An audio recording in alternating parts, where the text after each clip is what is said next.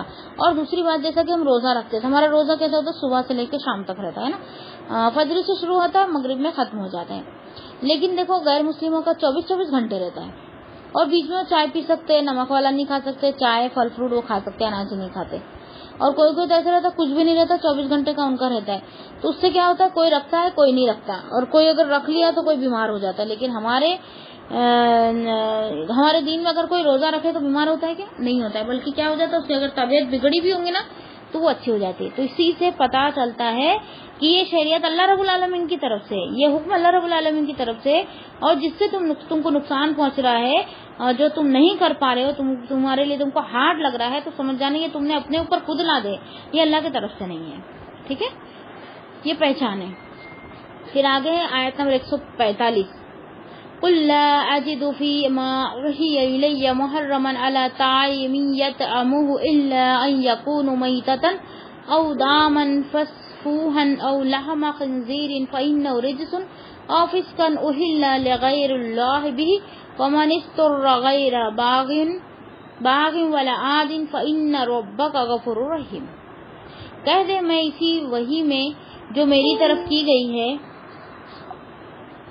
کسی کھانے والے پر کوئی چیز حرام نہیں پاتا جسے وہ کھائے سوائے اس کے کہ وہ مردار ہو یا بہا ہوا خون ہو یا خنزیر کا گوشت ہو کہ بے شک وہ گندگی ہے، یا نافرمانی کا باعث ہو جس پر غیر اللہ کا نام پکارا گیا ہو، پھر وہ مجبور کر دیا جائے اس حال میں کہ نہ بغاوت کرنے والا ہو نہ حد سے گزرنے والا ہو.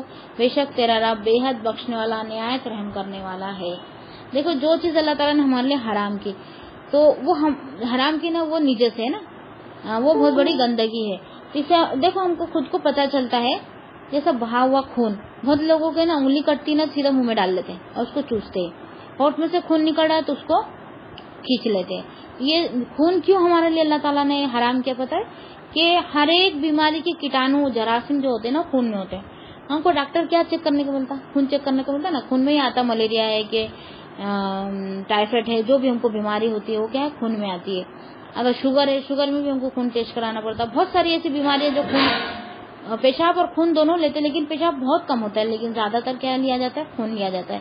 تو یہ خون کے اندر ہی زیادہ کیٹانو ہوتے ہیں. تو اگر ہم ایسے کسی کا بھی ہاتھ کرتا لے کے ہم انگلی منہ میں ڈال لیتے، یا ہمارا ہاتھ کرتا ہم لے کے منہ میں ڈال دیتے، تو اس سے کیا ہوتا ہے ہمارے اندر وہ کیٹانو پھیلنے کی وجہ سے وہ بیماریاں ہم کو بھی ہو سکتی ہے. اور خنزیر یہ بھی گندگی ہے نا، دیکھ کے ہی ہم کو ایک دم ریس آتی ہے. تو جو چیز گندی ہے، جو نجس ہے، جو ہم نہیں کھا سکتے، وہ کیا ہے ہمارے لیے حرام ہے. اور یہ خنزیر کا گوشت جو لوگ کھاتے ہیں تو ان کے اندر یہ کھانے سے کیا ہوتا ہے وحشہ پن آ جاتا. اور دوسرا خنزیر کا گوشت میں ایسا کیٹانو رہتا جیسے سائنس نے بتائیے، قرآن و حدیث سے نہیں ہے یہ، نہ ہی میرے دماغ سے، بلکہ سائنس سے بتا رہی میں آپ کو، کہ خنزیر کے گوشت میں ایسا کیڑا رہتا جو ہم پریشر کوکر میں ہم بنائے نا تو بھی وہ کیڑا نہیں مرتا اس کے اندر. یعنی پریشر کوکر کے اندر بھی اگر ڈال کے اس کے گوشت کو اگر ہم ابال لے تو اس کے اندر کا کیڑا جو مرتا نہیں ہے، اتنا ڈھیٹ ہوتا ہے. تو اس لیے ہم کو اللہ تعالیٰ نے اس کو کھانے سے منع کیا. یعنی اگر ہم کھائیں گے تو ہمارے اندر اس کا نقصان ہو جائے گا. ٹھیک ہے. اب اس آیت کریمہ سے مقصد ان مشرکین کی تردید ہے جنہوں نے کچھ چیزوں کو حرام قرار دیا اور اپنے فاسد آراہ کے ساتھ انہیں بحیرہ، صاحبہ، وسیلہ اور حام کے ناموں سے موسوم کر دیا تھا. یعنی یہ ہمارے بتوں کے نام پہ اس کو نہیں کھا سکتے ہے نا. حلال جانور کیا کرتی ہے؟ ہمارے بتوں کے نام پر ہے، اس کو نہیں کھا سکتے. اس کی نشانی ہوتی تھی ان کے کان کو کاٹ دیا جاتا تھا، کان میں سے تھوڑا سا قینچی ہم نے خود نشان لگا، جیسے کپڑا جیسے ہم سلائی کرتے تھے نا، تو کپڑا اگر جب ہم کپڑے کاٹے تو ہم کو معلوم ہے یہاں سے یہاں تک سلائی لینا ہے، تو وہاں ایک کھچکا ڈال دیتے تھے کہ یہاں تک ہم جیسے چاک بنانا ہے تو وہاں نا چھوٹا سا کھچکا ڈال دیتے ہیں ہم. جیسا کہ ممتاز باجی، رضوانہ باجی سلائی کرتے، میرے کو بھی خود آتی ہے. جہاں ہمارے چاک کا نشانہ تھا وہاں ہم تھوڑا سا کھچکا مار دیتے. وہ کیا ہوتی ہے؟ ایک علامت ہوتی ہے، ایک نشانی کہ یہاں سے چاک بنے گی، یہ چاک کے لیے ہے نا. تو ویسے وہ کیا کرتے تھے؟ کان کو تھوڑا سا کاٹ دیتے تھے، تو اس سے سمجھ میں آ جاتا تھا کہ یہ بتوں کے نام پر چھوڑا گیا ہے. تو اس طریقے سے وہ حرکتیں کرتے تھے. تو اللہ تعالیٰ نے اپنے رسول کی طرف یہ وحی بھیجی کہ آپ انہیں بتا دیں کہ وہی الہی میں ان چیزوں میں سے کسی کو بھی حرام نہیں کیا گیا، بلکہ ان چیزوں کو حرام قرار دیا گیا جو اس آیت میں مذکور ہے۔ کون ہے؟ خون ہے، بہتا ہوا خون، خنزیر ہے نا، یہ سب چیزیں کیا ہے؟ مردار، اور غیر اللہ کے نام پر پکارا جائے تو وہ سب کیا ہے؟ حرام ہے۔ اور لیکن کس کے لیے حرام ہے؟ سبھی کے لیے حرام ہے، لیکن کوئی مجبور کر دیا جائے، ہے نا، مجبور کر دیا جائے، کسی نے مجبور کر دیا، اس کو مارنے کی دھمکی دے رہا ہے تو کھا، تو وہ بھی ایک مجبوری ہو سکتی ہے۔ لیکن ایک ایسی بھی مجبوری ہو سکتی ہے کہ وہ بھوک سے تڑپ رہا ہو، ہے نا، مرنے والا ہو، تو وہ بھی ایک مجبوری ہو سکتی ہے، تو اس حالت میں بھی وہ تھوڑا سا کھا سکتا ہے نا۔ اور ایک تو ایسا ہوتا ہے بہت غریب ہوتا ہے، اس کو کھانے کی نہیں، لیکن بھوک کے پیاس اس کو بہت ستا رہی ہے، بہت پریشان ہو رہا ہے، تو بھی وہ 2 لقمے اس میں سے لے سکتا ہے، لیکن وہ ہمیشہ بغاوت کرنے والا نہ ہو۔ مطلب بغاوت کرنے سے مراد کیا ہے کہ کوئی کچھ بھی بولے میں تو کھاؤں گا، بھلے کوئی کچھ بھی بولے، میں بھوکا تھا تو کوئی آیا تھا میرے کو پوچھنے، ایسی باتیں جو کرتے ہیں اس کو بولتے بغاوت، ٹھیک ہے۔ اور حد سے بڑھنے والا مطلب وہ نہیں، حلال کی حرام کی اس کے اندر تمیز نہیں رہتی ہے، اور وہ گری سے گری حرکت کر لیتا ہے، اس کو بولتے ہیں حد سے بڑھنے والا۔ ایسے لوگوں کو اللہ تعالیٰ پسند نہیں کرتا۔ پھر آپ انہیں بتا دیں کہ وہی لائی میں ان چیزوں میں سے کسی کو بھی اللہ تعالیٰ نے حرام نہیں کیا، بلکہ ان چیزوں کو حرام قرار دیا ہے جو آیت کریمہ میں مذکور ہے۔ وہ یہ ہے کہ مرا ہوا جانور، بہتا ہوا خون، سور کا گوشت، اور ہر وہ چیز جس پر اللہ کے سوا کسی اور کا نام لیا گیا ہو، اس کے سوا اور چیزوں کو اس نے حرام قرار نہیں دیا۔ اس کے بعد اللہ تعالیٰ نے فرمایا اگر کوئی شخص اضطراری حالت میں اپنی جان بچانے کے لیے ان محرمات میں سے صرف بقدر ضرورت استعمال کرے تو اللہ تعالیٰ اس کا مواخذہ نہیں کرے گا، اس کی پکڑ نہیں ہوگی، کیونکہ مجبوری ہے۔ دیکھو مجبوری ہے تو بہت ساری چیزوں میں اللہ تعالیٰ نے ہم کو چھوڑ دی ہے، تو اسی وجہ سے کیا فرمایا اللہ تعالیٰ نے کہ امت محمدیہ کا جو دین ہے وہ بہت آسان ہے، بہت زیادہ اللہ تعالیٰ نے ہم کو دین آسان کر کے دیا، تو بھی لوگ دین کو ماننے کو تیار نہیں۔ دیکھو شادی بیاہ کا معاملہ ہی دیکھ لو نا، کتنا آسان ہے، کتنے آسان طریقے سے جاتا۔ لڑکی کے طرف کھانا نہیں ہے نا، لڑکی کے سے دہیج نہیں ہے، لڑکی بھی دو، دہیج بھی دو، کھانا بھی دو، ان کو جھیلو بھی، تو یہ سب چیزیں لڑکی کو تھوپ دیتے ہیں، لیکن یہ لڑکی پر نہیں ہے، یہ دنیا والوں نے بنایا۔ اللہ رب العالمین کے اگر دین پہ چلے تو صرف اور صرف نکاح ہے اور کچھ نہیں ہے۔ پھر آگے اللہ تعالیٰ نے فرمایا مردار سے مراد ہر وہ جانور ہے جو اللہ کا نام لے کر ذبح یا شکار نہ کیا گیا ہو بلکہ خود مر گیا ہو، خود مر گیا یعنی ذبح کرنے سے پہلے مر گیا، اگر اس کی ایک بھی سانس بچی ہم نے چھری چلا دیے تو وہ ہمارے لیے حلال ہو جائے گا۔ پھر اللہ تعالیٰ نے سورہ مائدہ آیت نمبر 3 میں فرمایا حرمت علیکم المیتۃ والدم ولحم الخنزیر وما اہل لغیر اللہ بہ والمنخنقۃ والموقوذۃ والمنتردیۃ والنطیحۃ وما اکل السبوع ما ذکیتم وما ذبح علی النصب۔ تم پر مردار حرام کیا گیا ہے، خون اور خنزیر کا گوشت، اور وہ جس پر غیر اللہ کا نام پکارا جائے، اور گلا گھٹنے والا جانور جسے چوٹ لگی ہو اور گرنے والا اور سینگ لگا ہوا اور جسے درندے نے کھایا ہو، مگر جو تم ذبح کر لو اور جو تھانوں پر ذبح کیا گیا ہو۔ مطلب جو استھانوں پر، مطلب جہاں پہ نہیں کہ بلی چڑھاتے، بلی چڑھانا سمجھتا نا، بلی جہاں چڑھائی جاتی ہے نا، تو وہاں پر اگر ذبح کیا گیا نا تو وہ بھی ہمارے لیے حلال نہیں ہے، وہ اسی کی طرف چلے جائے گا۔ باقی سب کی وضاحت ہوگی کہ خون خنزیر کا گوشت کیوں حرام ہے، تو اس میں بھی وہی بات ہے کہ جو سنگ ٹوٹ کے مرا ہو، یا پھر چوٹ لگ کے مرا ہو، گلا گھٹ کے مرا ہو، یا کسی نے درندے نے کھاڑا ہو، لیکن وہ مر گیا ہے اس حالت میں تو سمجھو وہ تمہارے لیے حرام ہے، اگر اس میں ہم نے ذبح کر لیے تو حلال ہے، ٹھیک ہے۔ یہ اتنی بات اس آیت میں سمجھائی جا رہی ہے۔ پھر ایک حدیث آ رہی ہے، عمرو بن دینار رحمۃ اللہ بیان کرتے ہیں کہ میں نے جابر بن زید رضی اللہ تعالیٰ عنہ سے پوچھا کہ لوگوں کا خیال ہے کہ رسول اللہ صلی اللہ علیہ وسلم نے پالتو گدھوں کے گوشت سے منع فرمایا تھا۔ انہوں نے جواب دیا کہ حکم بن عمرو و غفاری رسول اللہ صلی اللہ علیہ وسلم سے بصیرہ میں یہی بات روایت کیا کرتے تھے، لیکن یہ علم کے سمندر عبداللہ بن عباس ان کا انکار کرتے ہیں اور وہ یہ آیات پڑھتے ہیں قل لا اجد فی ما اوحی الی محرما علی طاعم یطعمہ، یہ آیت پڑھتے ہیں۔ یہ آیت کون سی ہے؟ یہ علم کا سمندر عبداللہ بن عباس اس لیے کہا گیا کہ عبداللہ بن عباس وہ ہے جو عبداللہ کے بیٹے عباس کے بیٹے تھے۔ عباس کون ہے؟ نبی صلی اللہ علیہ وسلم کے چچا، ان کے بیٹے عبداللہ تھے. یہ ان کے اندر فہم بہت تھا. ان کے لیے اللہ رسول صلی اللہ علیہ وسلم نے دعا کی تھی کہ ان کو قرآن کی سمجھ اور فہم اللہ تعالیٰ عطا فرمائے. تو ان کو بہت زیادہ قرآن کا فہم ہے. اور یہاں پہ پالتو جانور جو ہے گدھا وہ کھانے سے منع کیا گیا. لیکن بعض لوگ کیا کہتے ہیں گدھا کھانا مکروہ ہے, نہ کھا سکتے, ناپسندیدہ ہے لیکن کھا سکتے. لیکن یہ آیت خود ہی گواہی دے رہی ہے یہاں پہ, اور حدیث بھی گواہی دے رہی ہے کہ پالتو گدھا کھانا کیا ہے, حرام ہے, منع کیا گیا. اور صحیح احادیث سے ثابت ہے کہ پالتو گدھا حرام ہے. شاید ابن عباس کو ان احادیث کا علم نہ ہو, ورنہ وہ ایسا نہ کہتے. یہ بھی ممکن ہے کہ انہوں نے اپنے اس موقف سے بعد میں رجوع کر لیا ہو. اللہ علم, اللہ علم کو نہیں پتا, لیکن انہوں نے کہا تھا کہ نہیں ہے, لیکن ان کی بات کو نہیں مانا گیا. کیوں؟ کیونکہ حدیث یعنی صحیح حدیث کو لیے نا انہوں نے. دیکھو عبداللہ بن عباس نبی صلی اللہ علیہ وسلم کے چچا کے بیٹے تھے, بہت بڑے عالم تھے وہ, بہت بڑے. تو آج کوئی عالم ہم کو کچھ بول دے ہے نا کہ گدھا کھانا حرام نہیں ہے, مکروہ ہے نا, کہ عالم بول دے. کوئی سادھارن انسان آ کے بولے کہ بھائی نہیں ہے, بلکہ جو گدھا ہے وہ کیا ہے, حرام ہے, کیونکہ میں نے صحیح حدیث میں پڑھا. ایک عام انسان بول رہا, لیکن عالم کیا بولا کہ نہیں وہ مکروہ ہے, کھا سکتے, کھانا کھائے تو ٹھیک ہے, نہیں کھائے تو کچھ نہیں, مطلب وہ مکروہ ہوتا ہے نا جو ناپسند کیا جاتا ہے, لیکن کھا سکتے اس کو. تو ہم کس کی بات مانیں گے؟ ہم وہ عالم کی بات مان لیں گے. نہیں, عالم صاحب ہے, وہ کتنے پڑھے لکھے, ان کو کیا سمجھتا ہے, یہ تو ان کو کیا سمجھتے ہیں, تھوڑی پڑھے لکھے ہے, اپنے من سے بول رہے. وہ بول رہے میں نے حدیث میں پڑھا, تو بھی اس کی بات کو نہیں مانیں گے. یہاں پہ عبداللہ بن عباس اتنے بڑے سمجھ اور فہم رکھنے والے, اور قرآن کی سب سے پہلے تفسیر انہوں نے ہی لکھی ہے. قرآن کی تفسیر پہلے نہیں تھی, صرف ترجمہ تھا, عربی اور ترجمہ ہوتا تھا. یعنی عربی صحابہ کرام کے زمانے میں تو عربی تھی, عربی سے وہ خود بخود ترجمہ سمجھ لیتے تھے. لیکن اس کے بعد ترجمہ جو الگ الگ زبانیں سب سیکھنے لگے, پھر بعد میں وہ ٹرانسلیشن ہونے لگا. لیکن اس کی جو آیت ہے, اس کا جو فہم ہے, فہم کس کو بولتے, تفسیر کو بولتے. جیسے ہم آیت پڑھتے ہیں, آیت میں موٹا موٹی بات لکھی رہتی ہے, لیکن حدیث کو اور علماء کی باتوں کو اگر نظر میں رکھ کے جو تفسیر لکھی جاتی ہے, تو اس کو کیا بولتے, فہم ہے نا, بہت گہرا فہم. تو فہم کا مطلب ہوتا ہے گہری سوجھ بوجھ. تو کیا بولتے ہیں ہم کہ اتنی گہری سمجھ بوجھ رکھنے والے کی بات کو یہاں پہ کیا کر دیا جا رہا ہے, رد کیا جا رہا ہے. کیوں؟ کیونکہ صحیح حدیث میں ہی آ گیا ہے کہ پالتو گدھا کھانا حرام ہے. تو وہ عالم کی بات کو نہیں مانیں گے جہاں صحیح حدیث آ گئی.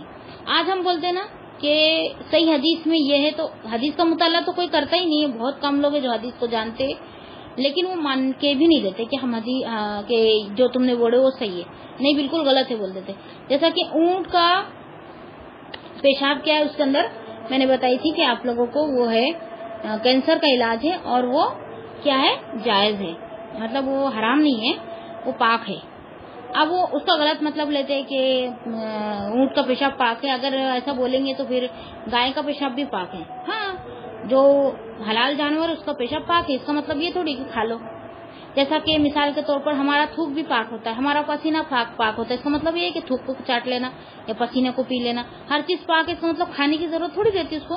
لیکن ایک بات بتائی جاتی ہے کہ ہاں ٹائم ہو گیا, مجھے پتا ہے کہ ایک بات بتائی جاتی ہے کہ یہ چیز پاک ہے. تو وہ اس کی دلیل بھی ملتی ہے ہم کو کہ مدینہ کی آب و ہوا جو تھی اچھی نہیں تھی, وہاں پہ کچھ منافق آئے تھے, تو وہ وہاں پہ بیمار پڑ جا رہے تھے. تو نبی صلی اللہ علیہ وسلم نے ان کو کہا کہ اونٹ کا دودھ اور ان کا پیشاب پیو, تو اس کی وجہ سے وہ کیا ہو گئے, صحت یاب ہو گئے تھے. تو اس سے اس حدیث کو سامنے رکھتے ہوئے بولتے کہ یہ پاک ہے. اور اس کو جیسا کہ دوائیوں میں استعمال کیا جاتا ہے, جیسے کینسر کی بیماری کی جو دوائی ہوتی ہے اس میں اس کو استعمال کیا جاتا ہے, تو اس سے کراہت محسوس نہیں کرنا, دوائی کے طور پر ہم اس کو لے سکتے ہیں. جیسا کہ سور کی چربی جس میں ہوتی ہے تو ہم کراہت محسوس کرتے نہیں, یہ حرام ہے, ہم نہیں کھا سکتے. لیکن جس میں پالتو جانور جو حلال جانور اس کا اگر پیشاب ڈالا جائے تو اس کو ہم استعمال کر سکتے ہیں, ٹھیک ہے. لیکن نماز کے وقت اس کو نہیں, جیسے دوائی وغیرہ ہے اس کو ہم استعمال میں لے سکتے ہیں, اس کی اجازت ہے. یہ حدیث کو سامنے رکھتے ہوئے میں آپ لوگوں کو بتا رہی ہوں. اگر کسی کو آبجیکشن ہے, نئی بات سمجھ میں آئی تو یہی کلیئر کر لے, باقی فتنے میں نہ پڑے, اختلاف میں نہ پڑے زیادہ, ٹھیک ہے. وآخر دعوانا الحمدللہ رب العالمین. سبحان ربک رب العزت عما یصفون, السلام علی المرسلین, الحمدللہ رب العالمین. والعصر ان الانسان لفی خسر الا الذین آمنوا وعملوا الصالحات وتواصوا بالحق وتواصوا بالصبر.